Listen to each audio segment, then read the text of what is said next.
সুধী দর্শক মন্ডলী কেমন আছেন আজকে? আপনারা সাউন্ডের কোনো সমস্যা হচ্ছে না তো? একদম অন টাইমে এসেছি। আজকে রোজার দিন। কেউ আছেন? দেখি কাউকে পেলে তারপর শুরু করব।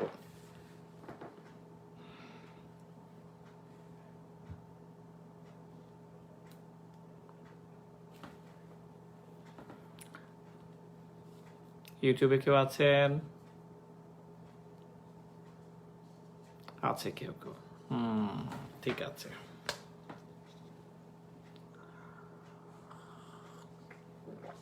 ধন্যবাদ। হ্যাঁ, ধন্যবাদ। আচ্ছা,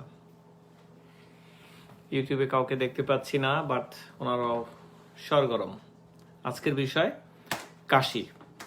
কোন কাশিটি? করোনা কাশি। আজকে সেইটি নিয়ে চলুন কথা বলি। আমরা সবাই ভীষণভাবে ভয়ে থাকি এই সিজনে একটু কাশি হলে, যে এই কাশিটি কি করোনা কাশি কিনা। হ্যাঁ, তো এইটি নিয়ে বিস্তারিত কথা বলবো। তার আগে চলুন আমরা একটু নিউ ইয়র্ক নিয়ে কথা বলি, তারপর কাশি, তারপর কিছু মানবিক আবেদন নিয়ে কথা বলবো। হ্যাঁ, আজকে মে মাসের 2 তারিখ বোধহয় আমার জীবনে একটি বিশেষ দিন। পরে আপনারা বুঝতে পারবেন হয়তো আরো কয়েকদিন পরে। যাই হোক, আসুন কথা বলি। নিউ ইয়র্কের অবস্থা ধীরে ধীরে ভালো হচ্ছে, বেশ খানিকটাই ভালো আমি অবশ্যই বলবো। আমার যারা ক্রিটিক্স আছেন, যারা সমালোচনা করেন, তারা হয়তো বলবেন যে সিএনএন বলছে খারাপ সময় আসছে আর আপনি বলছেন ভালো। যাই হোক, আমি আমার দৃষ্টিকোণ থেকে বলছি যে এই মুহূর্তে বা নিউ ইয়র্কের করোনা পরিস্থিতি অবশ্যই উন্নতির দিকে আমি এবং ভীষণভাবে খুশি। মৃত্যুর মিছিল চলছে, কারণ হাসপাতালগুলো এখনো ভর্তি সেই রকম কঠিন কঠিন রোগীদেরকে দিয়ে। তো সময়ের সাথে বলা যাবে যে আমরা ভালোর দিকে এগুচ্ছি না খারাপের দিকে, কিন্তু আমার অভিমত এখন বেশ খানিকটা ভালো। এই মাসের 12 তারিখে যে লকডাউন খুলে দেয়া হবে বলে মনে করা হচ্ছিল, আমি বিশ্বাস করি আস্তে ধীরে তখন খুলে দেওয়া হবে। ফ্রন্টলাইন যোদ্ধা যারা, তারা আগে বেরোয় আসতে হবে। অর্থাৎ যারা হাসপাতালগুলোতে চাকরি করেন, যারা হেলথ সেন্টারগুলোতে চাকরি করেন, যারা গ্রসারিতে চাকরি করেন, যারা সার্ভিসগুলোতে চাকরি করেন, তারা আগে বের হয়ে আসতে হবে।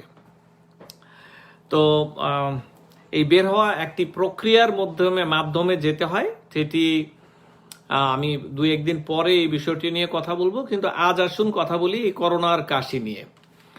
আমি কয়েকটি ঘটনা বলি, তাহলে বুঝতে পারবেন যে করোনার কাশি কি জিনিস আর আমাদের এই কাশি কি জিনিস।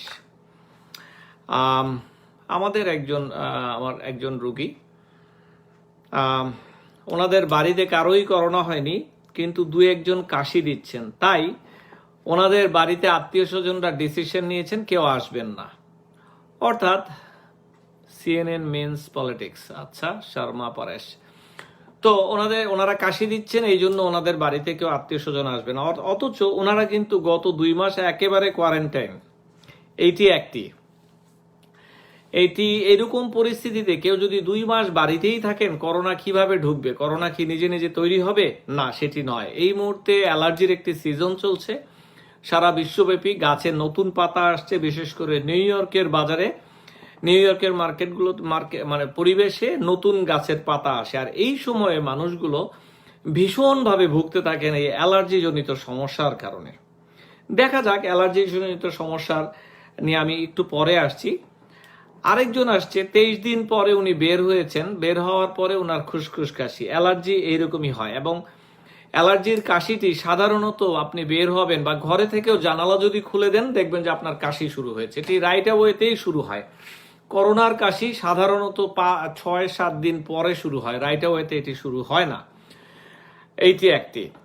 আরেকজন আমার রোগী আছে, ওনার 4 মাস ধরে ওনার কাশি, ভালো হচ্ছেন না, কোনোভাবেই ভালো হচ্ছেন না। মনে হচ্ছিল অ্যালার্জি, কিন্তু অন্য কোনো রোগ ছিল এটির পেছনে, আমার কাছে মনে হচ্ছিল। যাক, এর মধ্যে ওনার করোনা হলো, কোভিড হলো। আমার হ্যাপি বার্থডে আজকে মামুন রেজা? না তো। আচ্ছা, আব্দুল্লাহ, আমার একটা ফেক আইডির কথা ছিল, সেখানে বার্থডে ছিল, এটি ঠিক করে নিও ভাইয়া। তো এই 4 মাস ধরে ওনার কাশি, ওনার কিন্তু আমাদের এত লম্বা সময় কাশি, আমরা ডাক্তাররা সাধারণত তখন এটির পেছনে কোনো কারণ আছে কিনা সেইটি আমরা জানতে চেষ্টা করি। যাই হোক, ওনার এক্স রে করানো হলো, ওনার কোভিড-19 এর যে ফাইন্ডিং সেটি দেখা গেল। কিন্তু তারপরেও কথা আছে, তাহলে 4 মাস কেন কাশি হলো? ওনার কোভিড হয়েছিল 1 মাস আগে, বাকি 3 মাস এই কাশির হিস্ট্রি কি হবে? অর্থাৎ ফুসফুসে শারীরিক অন্যান্য কারণেও আমার আজকে জন্মদিন না, শারীরিক অন্যান্য কারণেও কিন্তু এই ধরনের কাশি হতে পারে, যেটি আমরা মিস করতে চাই না। এইটিও মনে রাখতে হবে। শুধু যে এই সিজনে কোভিড বা অ্যালার্জি তা নয়, যে কোনো কাশি 3 সপ্তাহের বেশি হলে ডাক্তার সাহেবরা অ্যান্টেনা উঠিয়ে দেন এবং তারা চেষ্টা করেন জানতে যে এটির পেছনে আর কি কারণ আছে। যেমন কোনো ইনফেকশন থাকতে পারে, টিউমার থাকতে পারে, ইনফ্ল্যামেটরি লাং ডিজিজ থাকতে পারে, টিবি থাকতে পারে, ইন্টারস্টিশিয়াল লাং ডিজিজ হতে পারে, অ্যালার্জি হতে পারে, অ্যাজমা হতে পারে, সিওপিডি হতে পারে, অনেক রকমের কারণ আছে। আসল কথা হচ্ছে যে কোনো কাশি 3 সপ্তাহের বেশি হলে এইটির পেছনের কারণ সন্ধান করতে হয়। এইটি হচ্ছে আসল কথা। আর এই কারণে আর এই কারণটি খুঁজতেই ডাক্তার সাহেবেরা এক্সরে করেন, ফুসফুসের টেস্ট করতে থাকেন। যাই হোক, আসুন এই 4 মাসের ভাইয়ার কাশির কথা বললাম। এরপর আসুন, একজন এসেছে শুধু কাশি, গত 2-3 সপ্তাহ বা 1 মাস, কিন্তু কোনো ধরনের জ্বর নেই, তার আর কোনো লক্ষণ নেই, শ্বাসকষ্ট নেই, কিচ্ছু নেই, তার বাড়িতে কোনো কোভিড নেই। তার কি? এটি হচ্ছে টিপিক্যাল এই সিজনের অ্যালার্জির সমস্যা, যেটি আমরা প্রতি বছর এই সময়ে সাফার করি। আমরা যখন প্র্যাকটিস শুরু করি নতুন প্রথম দিকে, দৈনিক 10 জন পেশেন্ট দেখতাম। হঠাৎ করে দেখলাম যে অ্যালার্জি জনিত অনেক রোগী চলে এসেছে, ডেইলি 30 জন রোগী আসা শুরু হলো। খুব খুশি হতাম, অ্যালার্জি সিজন আসে না কেন? আসলে আমাদের রোগীর সংখ্যা বেড়ে যায়, আয় রোজগারও বেড়ে যায়। এইটি আমাদের পেছনের কথা। আমরা যারা নতুন প্র্যাকটিশনার ছিলাম বা এখন আছে যারা, তারা এই সিজনটির জন্য অপেক্ষা করে। এই সিজন আসলে আমাদের রোগী বাড়বে, আমরা আরেকটু প্রসার হবে, এই জিনিসগুলো আমরা ভাবতাম। এই সিজনাল অ্যালার্জি যেটি এখন চলে। আবার অনেকের অ্যালার্জি আছে ভেজোমোটর রাইনাইটিস, সামনে বলবো না সেটি নিয়ে। তো আসুন এই কাশি সম্পর্কে একটু কথা বলি। করোনার কাশি সাধারণত এক্সপোজার হওয়ার পরেই প্রথম 2-3 দিনে হয় না, এটি 5, 5ম, 6ষ্ঠ দিনে গিয়ে কাশি হয়। খুসখুস খুসখুস কাশি, সাথে গলা ব্যথা, জ্বর তো থাকবেই। এটি হচ্ছে করোনার একটি টিপিক্যাল লক্ষণ। কিন্তু যেটি অ্যালার্জির কাশি, যেটি নিয়ে আমি এখন কথা বললাম, যেটি এই মুহূর্তে প্রচন্ড আকারে থাকার কথা ছিল, আমরা করোনার ভয়ে আমরা এইটি নিয়ে কেউ কথা বলতে রাজি নয়। সেটি হচ্ছে অ্যালার্জিক রাইনাইটিস। গাছে নতুন পাতা আসে, পলেন আসে, এটির একটি আবরণ থেকে একটি অ্যালার্জি আসে, সেইটিকে বলা হয় অ্যালার্জিক রাইনাইটিস। এইটির কারণে আমরা যখন শ্বাস নিই, শ্বাসের সাথে এই পলেনগুলো ঢুকে, চোখে ঢুকে, কান চুলকায়, গলা চুলকায়, অনেকের শ্বাসকষ্ট হয়। এটিকে বলা হয় অ্যালার্জিক রাইনাইটিস। সাধারণত যার হয় তিনি বোঝেন যে এটি আমার সেই অ্যালার্জি, আমি এবং ওই ওষুধটি খেয়েছিলাম। অনেকে আবার এই সিজন আসার আগেই ইনজেকশন নিয়ে বসে থাকতে চায়, যেটি আমি সাধারণত এনকারেজ করি না, কিন্তু এটিও অনেকে নিয়ে রাখে। অনেকে অ্যাজমার ওষুধ আগে থেকে শুরু করে দেয়। তো এর মধ্যে একটি মেসেজ হচ্ছে, কারো কারো সুপ্ত অ্যাজমা থাকে, সারা বছর খুব কম লক্ষণ থাকে, এই সময়টুকুতে দেখা যায় যে এটি বেঁকে বসেছে। তো এই সমস্ত অ্যাজমা রোগীদের ক্ষেত্রে আমি সবসময় বলবো যে আপনাদেরকে যদি অ্যাজমার স্টেরয়েড ইনহেলার দেয়া হয়ে থাকে, আপনারা সারাটি বছর নিতে হবে, এইটি মনে রাখবেন। আর অ্যালার্জিক রাইনাইটিস আর এই যে কোভিড অ্যালার্জি, এ কাশি, এটির মধ্যে পার্থক্য একটি, জ্বর হচ্ছে একটি পার্থক্য। কোভিড থাকে সাধারণত 14-15 দিন, তারপরে কাশি থাকে 3 সপ্তাহ। কিন্তু কোভিডের সাথে জ্বর থাকাটা অনেকটাই বাধ্যতামূলক, না হলে কোভিড বলার সুযোগ কম। আর অ্যালার্জিক রাইনাইটিস যেটিকে বলছি আমরা, সেটিতে কোনো জ্বর নেই, গলা খুসখুস কাশি, এবং যার হয় সে প্রতি বছর একই সময়ে প্রায় হতেই থাকে, অথবা সারাটি বছর তার এক ধরনের খুসখুস খুসখুস, গলা চুলকানো, চোখ চুলকানো চলতেই থাকে। এই দুইটির পার্থক্য গড়ে দিচ্ছে জ্বর এবং এটির লেংথ বুঝে, কতদিন হলো। মনে থাকবে আশা করছি, ভাই বোনেরা, মনে থাকবে কাশি? আচ্ছা, এখন কারো যদি কোনো অ্যালার্জি সিমটম কোনো দিন না থাকে, এই বছর অ্যালার্জি শুরু হলো, সেটি কোভিড হতে পারে? হ্যাঁ, থিওরিটিক্যালি হতে পারে, কিন্তু সাধারণত কোভিড থাকলে সিরিয়াস এই লক্ষণগুলো বেশ খানিকটা সিরিয়াস থাকে। জ্বর থাকবে, পাতলা পায়খানা হবে, 14 দিন জ্বর থাকবে, এই সমস্তগুলো। কিন্তু অ্যালার্জিক রাইনাইটিস থাকে, খুশুর খুশুর খুশুর খুশুর, গলা খুসখুস করছে, কানে খুসখুস করছে, কোনো জ্বর থাকবে না, গলা ব্যথা সাধারণত থাকে না। আশা করছি আপনারা ক্লিয়ার হচ্ছেন, তাই তো আমি যা বলছি? কারণ অনেকেই প্রশ্ন করেন আমাকে যে আমার কাশি হচ্ছে কি করব, কিন্তু কেউ কিন্তু উত্তরটি নিতে রাজি নয় যে এটি অ্যালার্জির কাশি। আচ্ছা, এটির সাথে যদি জ্বর চলে আসে তাহলে প্রথমেই যেটি করবেন, আপনি আইসোলেট করে ফেলুন, নিজেকে কোয়ারেন্টাইন করে ফেলুন। জ্বর অ্যালার্জির লক্ষণ নয়, একদম ক্লিয়ারলি বলে দিচ্ছি, মনে থাকবে সবার। আমি কিন্তু পরে প্রশ্ন করব, যারা দেখছেন, এই যে নুসরাত জাহান, জাহিদ ইসলাম, সবাইকে প্রশ্ন করব, হ্যাঁ, তুলি দত্ত, সবাইকে, যে অ্যালার্জির কাশি আর কোভিড কাশির পার্থক্য আমরা শুনছিলাম এবং পড়ছিলাম। আমি ফ্লাশিং করোনাতে যিনি থাকেন, প্রথমে এসেছেন, ওনাকেও প্রশ্নটি করব। আচ্ছা, যা বলছিলাম, তো অ্যালার্জির কাশি এবং এটি, তো আমি এই আপনাদেরকে লেসনটি দিয়ে দিচ্ছি যেন আগামী বছর এই একই সিজনে যখন একই বিপদে পড়বেন অ্যালার্জি নিয়ে, তখন আশা করি এই লেসনটি আবার আপনারা শুনতে পারবেন। আপনারা ভালো করে মন দিয়ে শুনুন। আরেক ধরনের কাশি আছে, সেটিও রাইনাইটিস, সেটিকে বলা ভেসোমোটর রাইনাইটিস, অর্থাৎ নাকের এখানে নাকের এখানে যেই রক্তের সঞ্চালন নার্ভগুলো আছে, রক্ত সঞ্চালনকারী যেই নালীগুলো আছে, এগুলো খুব সেন্সিটিভ থাকে কোনো অ্যালার্জেন যদি সাথে আসে। যেমন ধরুন, আপনি একটু স্প্রে ব্যবহার করেন, সেটি নাকে গেল, আপনার প্রচুর হলো, অথবা আপনি সকালবেলা উঠে আপনি পাটি রাখলেন মাটিতে, মাটিটি একটু ঠান্ডা, অনেকগুলো হাঁচি দিয়ে দিতে হয়। এই সেন্সিটিভিটি, এটিকে বলা হয় ভেসোমোটর রাইনাইটিস। তো এইটিও অ্যালার্জির মতোই, কিন্তু এটি সাময়িক সময়, অল্প কিছুক্ষণ থাকে, দিনের একটি অংশ, তারপর এটি চলে যায়। আচ্ছা, এখন তাহলে কাশি আমরা চিনে ফেললাম, এটির জন্য কি কোনো পরীক্ষা করার দরকার আছে? জি না। যদি জ্বর না থাকে, এটি কোভিড নয় জেনারেলি, তাহলে আপনার কোনো পরীক্ষার প্রয়োজন নেই। আপনি কিছু জীবন ব্যবস্থা কিছুটা পরিবর্তন করবেন। কিরকম পরিবর্তন করবেন? পরিবর্তন করবেন জীবন ব্যবস্থার, আপনার অ্যালার্জেন থেকে এগুলো হচ্ছে গাছের পাতা, তো আপনি গাছের নিচে কম যাবেন, 1। 2, আপনি যদি সকালে কাজে যান, সকালে কাজে যাওয়ার সময় এই অ্যালার্জিটা বেড়ে যাবে, কারণ সারা রাত গাছের মধ্যে পাতা ছিল, পাতা থেকে পোলেনগুলো পড়েছে, পদার্থগুলো, আপনি সকালে এখান দিয়ে হেঁটে গেলেন, আপনার অ্যালার্জি অনেক বেড়ে যাবে। একটু নাক চোখ মুখ ঢেকে বের হতে হবে সকালবেলা যারা কাজে যান। আর যারা বাড়িতে থাকেন তারা জানালাটি বন্ধ করুন, না হলে এই পোলেনগুলো বাসায় আসতে পারে। এটি একটি। এরপর যেটি হলো, বাহিরে কাপড় শুকাতে না দেওয়াই ভালো, কারণ এই পোলেনগুলো এই সিজনে বাহিরে এগুলো উড়ে বাতাসের সাথে, কাপড়ের সাথে লেগে আপনার ভেতরে আসতে পারে, আপনার অ্যালার্জি বাড়াতে পারে। এরপর বাড়িতে যদি কার্পেট থাকে বদলে ফেলুন, বাড়ির ভিতরে যদি গাছ থাকে বদলে ফেলুন, কাপড় চোপড়গুলো নিয়মিত পরিষ্কার করুন, ধুলাবালি যেন বাড়িতে না জমে, সেই জন্য সপ্তাহে 1 দিন বা 2 দিন আপনাদেরকে অবশ্যই, সপ্তাহে 1 দিন বা 2 দিন অবশ্যই ক্লিন করতে হবে, কোনো ঝুল ধুলা এগুলো যেন না থাকে। এটি হচ্ছে প্রাথমিক ধারণা। তারপর আসে ঔষধের ব্যাপার।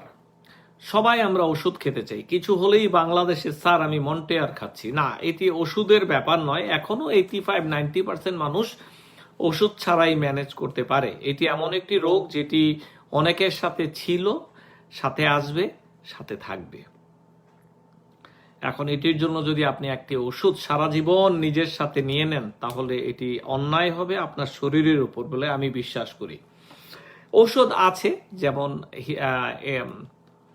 H1H2 ব্লকার, এই H1 ব্লকার যেটিকে বলা হয় যে হিস্টাসিন, বাংলাদেশে যে এই টাইপের পিরিটন অথবা ডাইফেনহাইড্রোমেন, এই সমস্ত যে এইচ ব্লকার, সেগুলোর ওষুধ এই অ্যালার্জি মেডিয়েট হয় এই পাম্পটি দিয়ে, হ্যাঁ।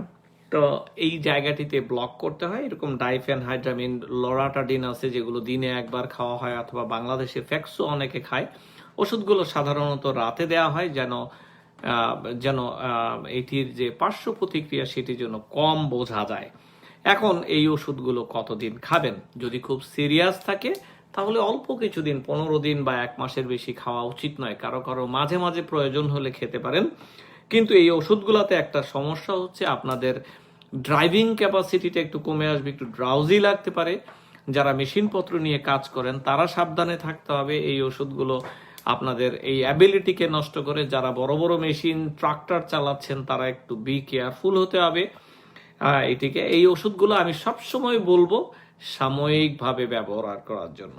আর এই ওষুধগুলো যদি কাজ না হয় তাহলে মন্টিলিউকাস নামে একটি ওষুধ যেটি ডাক্তার সাহেবরা ব্যবহার করেন তাদের পরামর্শে নেওয়া উচিত, তাও স্বল্প সময়ের জন্য। এই ওষুধটির সুবিধা হলো অ্যাজমাতেও এটি কাজ করে। এটি প্রদাহ নিরোধক একটি ওষুধ, লিউকোট্রাইন ইনহিবিটর। যাই হোক, এরপরও যদি দেখা যাচ্ছে যে 3 মাস এই ওষুধটি খাবার পরেও ভালো হচ্ছে না এবং প্রতি বছর আপনাকে এটি ডিস্টার্ব করছে, তবে হয়তো একজন অ্যালার্জি স্পেশালিস্টের কাছে যে আপনারা চাইলে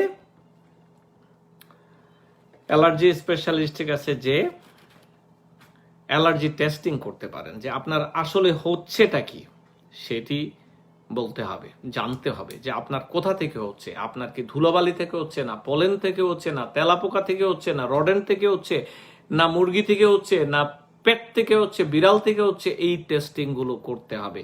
যদি দেখেন যে সাধারণ ওষুধগুলোতে কাজ না করে, আর এইরকম কিছু পদার্থ রয়েছে যেগুলোতে এই অ্যালার্জি টেস্টিং এর পরে আপনি চাইলে ইনজেকশন নিতে পারেন বৎসরখানেক অথবা 2 বছর, সেটিকে আমরা বলি ইমিউনোথেরাপি। সেটিও একটি লম্বা সময়ের চিকিৎসা। খুব কম মানুষের প্রয়োজন হয় এই ধরনের চিকিৎসার। ঔষধেই 90% মানুষ ভালো হয়ে যায়। তো আশা করছি সাধারণ অ্যালার্জি নিয়ে একটি ধারণা হলো। এই সিজনে যদিও কাশি, তার মানে এই নয় যে আপনার এইটি কোভিড অ্যালার্জি, কোভিড থেকে হচ্ছে।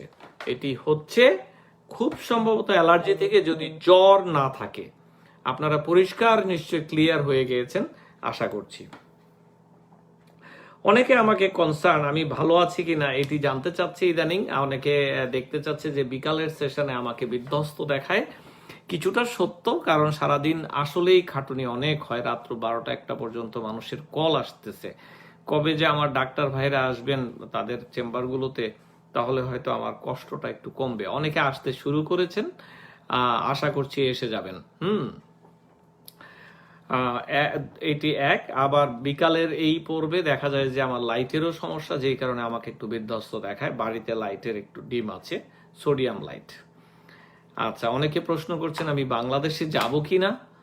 প্রয়োজন হলে যাব। বাংলাদেশ যদি আমাকে আমার সার্ভিস নিতে চায় আমি যাব, অবশ্যই যাব, কেন যাব না। বাংলাদেশ আমার প্রিয় মাতৃভূমি।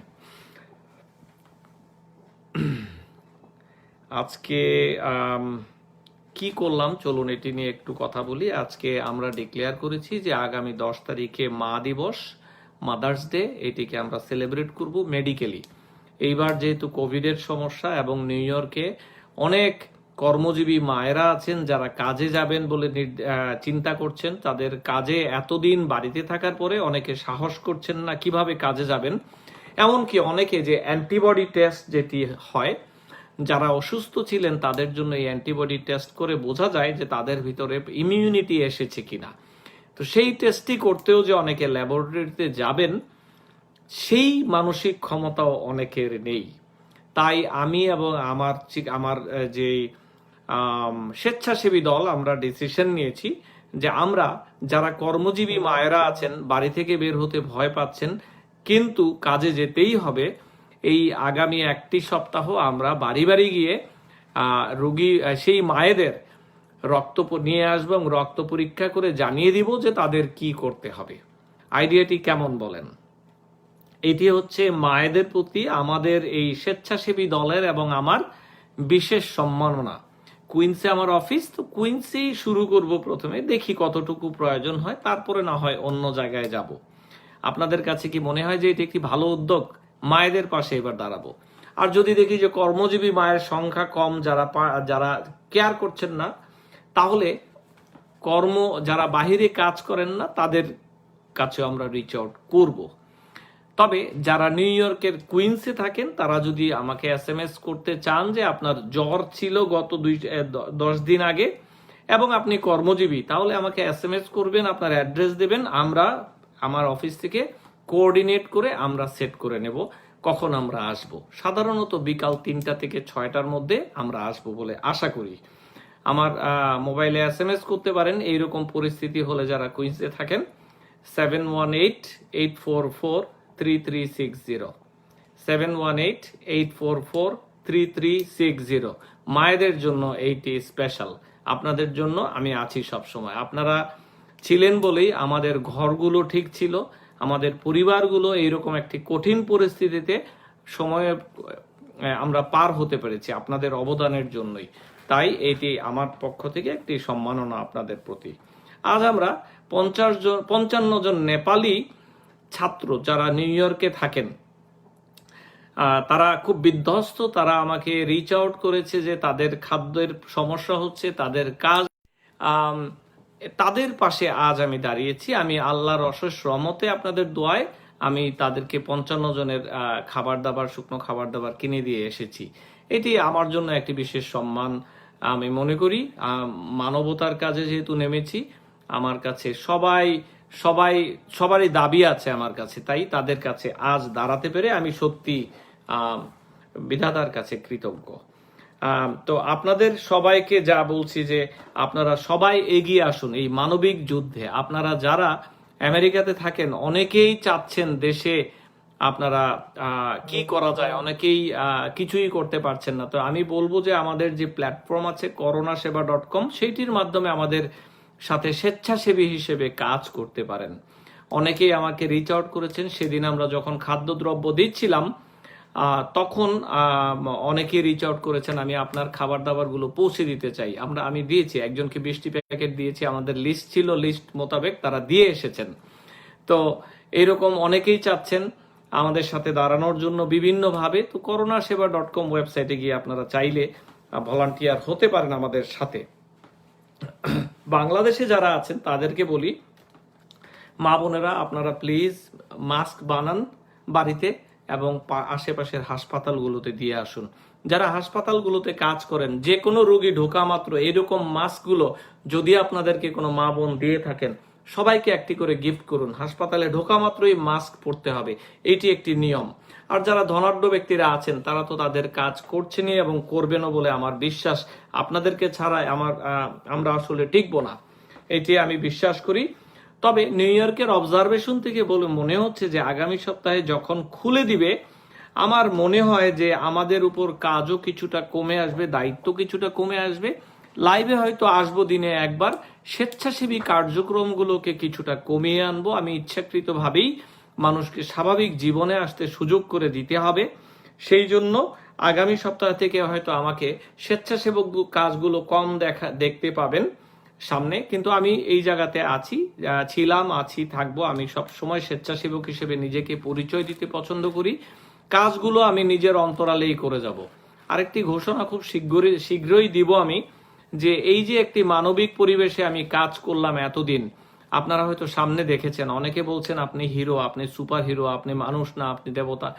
এগুলো কিছু নয়। আমি বিশ্বাস করি বিধাতা আল্লাহ তাআলা আমাকে দিয়ে এই কাজগুলো করিয়েছেন। হয়তো কোনো একটা কারণে আমার মতো একজন পাপী মানুষকে ওনার পছন্দ হয়েছে বলে মনে হয়েছে, অথবা আমাকেই ওনার মনে হয়েছে যে আমি এই কাজগুলো করব ওনার হয়ে। তো এই জন্য আমি কৃতজ্ঞ। আমি আপনাদের পাশে যতদূর সম্ভব থেকেছি। আমার ভুল ত্রুটি ছিল, আশা করছি ক্ষমা সুন্দর দৃষ্টিতে দেখবেন। আমি এই নিয়ে সামনে আরো বলবো। অনেকে সম্বর্ধনার হাত বাড়িয়ে দিচ্ছেন, অনেকে আরো অনেক কিছু চেষ্টা করছেন, কিন্তু আমি আসলে একজন পেশায় চিকিৎসক। আমি সত্যিকার অর্থে আমি একজন মনে প্রাণে চিকিৎসক এবং মানবদরদী মানুষও। সো আমাকে এই বলয়তেই থাকতে দিবেন আপনারা, আমি সেইটি আশা করি।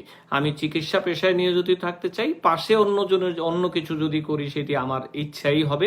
কিন্তু আপাতত আমি কোনো সম্বর্ধনার, আমি আগে থেকেই বলে দিই যে কোনো অ্যাওয়ার্ড সম্বর্ধনা আমি আসলে প্রস্তুত নই মানসিকভাবে। আমি কোনো সম্বর্ধনা মানুষ থেকে নেবার জন্য এই কাজগুলো করিনি, আমি আল্লাহকে খুশি করার জন্য করেছি। আপনারা যেন আমাকে দোয়া করবেন শুধু, আমি যেন এই কাজটি করে যেতে পারি সারা জীবন আপনাদের পাশে থেকে, এতটুকুই। আসুন কিছুটা প্রশ্নের উত্তর নেই, তারপর না হয় আমরা সবাই নামাজ পড়তে চলে যাব। আমি এই ইউটিউব ভাইরা আছেন, আপনাদেরকে বিদায় জানাচ্ছি। আসুন ফেসবুক থেকে প্রশ্নগুলো আগে নেই।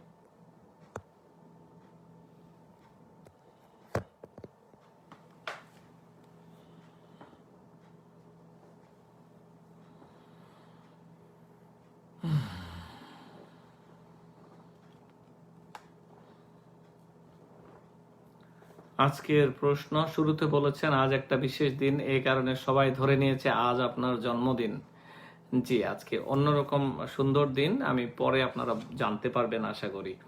আমার মুখে রুচি নাই, 3 দিন জিহ্বা ঘা, এটি একটি ভাইরাস মনে হয়। আপনি যেরকম লক্ষণ বলেছেন এটি পিওরলি ভাইরাস মনে হচ্ছে। তারপরও জ্বর আসলে এটি কোভিডের লক্ষণও হতে পারে। একটু ধৈর্য ধরুন, কোয়ারেন্টাইন করুন, প্রচুর পানি খাবেন।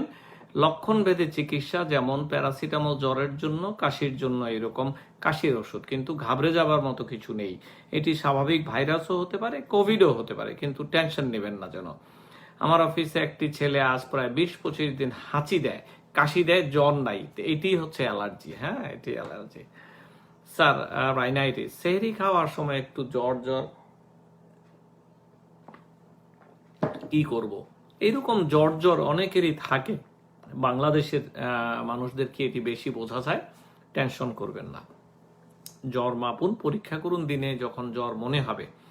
আমার মামা করোনা পজিটিভ, তার শ্বাসকষ্ট হচ্ছে, পেটে গ্যাস, শরীরে ব্যথা। এটি তো স্পেসিফিক হয়ে গেল। রেমডেসিভির ওষুধ কি আপনারা রোগীদের চিকিৎসায় দিচ্ছেন? না, এটি একটি হাসপাতালে দেবার মতো একটি ঔষধ, ইন্ট্রাভিনাস। হ্যাঁ, এটি তাছাড়া এখন বাজারে নেই। এটি প্রথম দিকে ছিল, এরপর কোম্পানি জিলিড তারা উঠিয়ে নিয়েছে যেন তারা পরীক্ষাগারে পরীক্ষা করতে পারে মানুষের। হ্যাঁ, আচ্ছা স্যার, কোল্ড অ্যালার্জির চিকিৎসা সম্পর্কে একটু বলবেন। কোল্ড অ্যালার্জির চিকিৎসা কোল্ড অ্যাভয়েড করবেন, এটি হলো চিকিৎসা। এছাড়া আসলে কোনো ওষুধের সাধারণত কাজ হতে চায় না। এটি একটি দুষ্ট রোগ। নাকের মধ্যে শিরশির করে জলে হাঁচি আসে, এইটিও অ্যালার্জি। সবাই অ্যালার্জিতে ভুগছেন।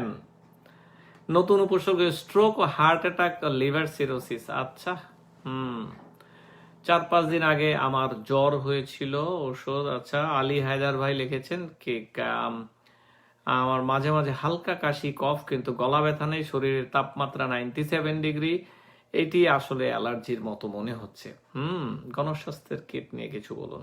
জয়প্রকাশ সাহা, স্যার আমরা যারা ব্যাংকে ক্যাশ লেনদেন করি, হ্যাঁ বলেছি তো ভাই এটি নিয়ে। নাকে পলিপাস হলে কি করবেন? বাংলাদেশে পলিপাস বোধহয় একটু ওভার ডায়াগনোসিস আমার কাছে মনে হয়। হ্যাঁ, পলিপ হলেই যে সার্জারি তা নয়, পলিপ হলেই যে সব করতে হবে তা কিন্তু নয়। যা বলছিলাম, আজকের বিষয়টি খুব ইন্টারেস্টিং ছিল। আমি চেষ্টা করেছি যত শর্টের মধ্যে প্রিসাইজলি পারা যায়।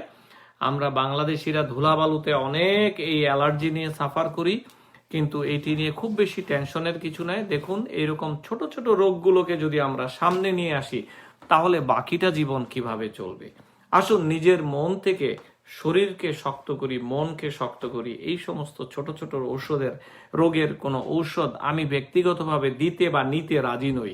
আশা করছি আপনারা বুঝবেন এবং এইভাবেই নিজের পথ্য সেইভাবে নেবেন। যে যেখানে আসুন, সুস্থ থাকুন, ভালো থাকুন। আগামীকাল আবার দেখা হবে। আমি যুক্তরাষ্ট্রের নিউ ইয়র্ক থেকে ডাক্তার ফেরদৌস খন্দকার বলছি। আল্লাহ হাফেজ।